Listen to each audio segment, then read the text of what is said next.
there is a something about America and all the nations, और ये क्या कर रहे हैं पता है?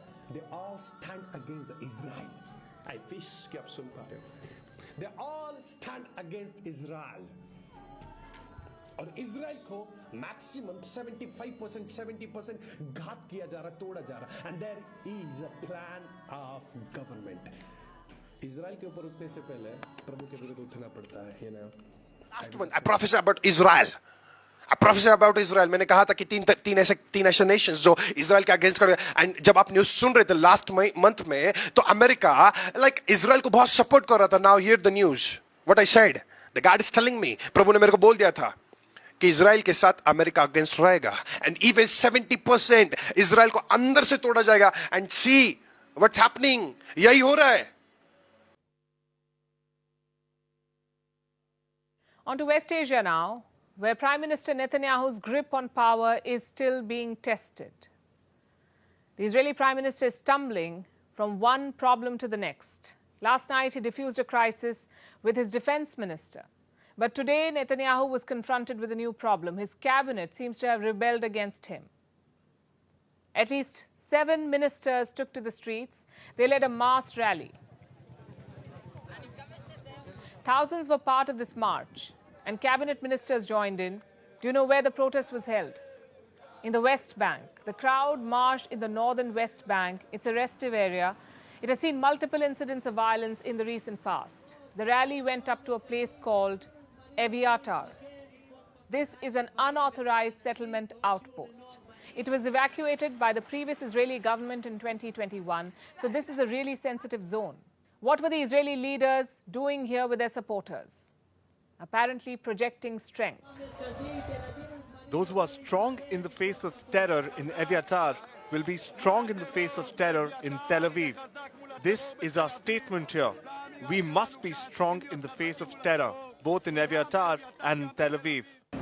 We call it the big Eviatar March in order to impose pressures on the government to fulfill its obligation to build this settlement. It has become a symbol for many more Eviatarim to follow.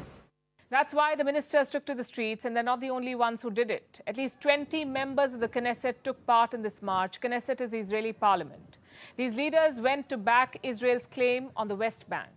It's an old dispute, among the oldest in the world, you could say. This is the West Bank. It's a chunk of land east of Israel. As of 2018, it was home to nearly 3 million Palestinians. But Palestinians do not control this land. Israel does. Since 1967, Israel has been controlling the West Bank since 1967. This was after the Six-Day War, a war in which Egypt, Syria and Jordan were also involved. Quite a miraculous win for Israel then.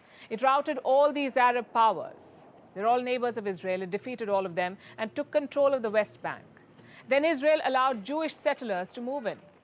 So the region has always been a bit tense, but of late it's gone from bad to worse because Israel is telling Palestinians to move out. There have been reports of forced evictions.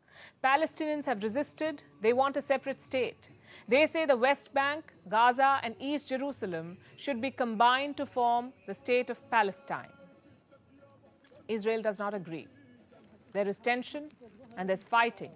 Israel has been conducting military raids in the West Bank. In the last 3 months, more than 90 Palestinians have died. Israel has suffered casualties too. Then last week, there were clashes in Jerusalem at the Al-Aqsa Mosque. One thing led to the other, and there were rocket attacks on Israel. Prime Minister Netanyahu does not want to be seen on the back foot. He's a hardliner, and he's had a difficult start to the year. He faced large-scale protests. He wanted to introduce judicial reforms. He basically wanted more power over the courts. The people of Israel protested, and how? Almost 500,000 were out on the streets in a country of 9 million. Israel's defense minister opposed the reform. Netanyahu fired him. Then he faced an even stronger backlash.